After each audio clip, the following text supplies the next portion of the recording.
மிக முக்கியமானது. உலகத்துக்கும் உங்களுக்கும் வித்தியாசம் இருக்கணும். அப்போஸ்தலர் 2:40 சொல்லுது, மாறுபாடான சந்ததியை விட்டு விலகி உங்களை ரட்சித்துக் கொள்ளுங்கள், உலகத்துக்கு ஒத்த வேஷம் தரிக்காதிருங்கள். ரோமர் 12 சொல்லுது. வசனம் எல்லாம் தெளிவாக தான் இருக்கு. ஆனால் அந்த வசனம் எல்லாம் உங்க காதுல விழாது. உங்களுக்கு அந்த வசனம் எல்லாம் தெரியாது. அந்த வசனத்தை உங்கள் வசதியாக மறந்து விடுவீர்கள். உலகத்துக்கு ஒத்த வேஷம் தரிச்சீங்கன்னா பரலோகத்துக்குள்ள நுழைய முடியாது. கர்த்தர் தெய்வமானால் கர்த்தரிடத்தில் வாங்கள், பாகால் தெய்வமானால் பாகால் இடத்துக்கு போங்க. ஒன்னு உலகம், இல்லை கர்த்தர். நான் அங்கேயும் தலையை கொடுப்பேன், இங்கேயும் வாழை கொடுப்பேன். அவங்கிட்ட போய் அநியாய வார்த்தை பேசுவேன், இங்கிட்ட போய் அந்நிய பாஷை பேசுவேன்.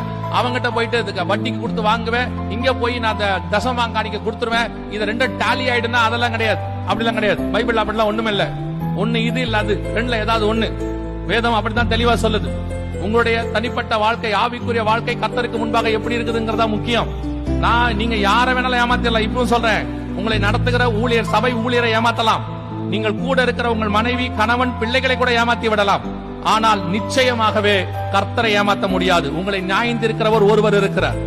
அவருக்கு முன்பாக நீங்களும் நானும் எப்படி இருக்கிறோம் என்பதுதான் முக்கியம். உங்கள் தனிப்பட்ட வாழ்க்கை கர்த்தருக்கு முன்பாக இருக்குதா?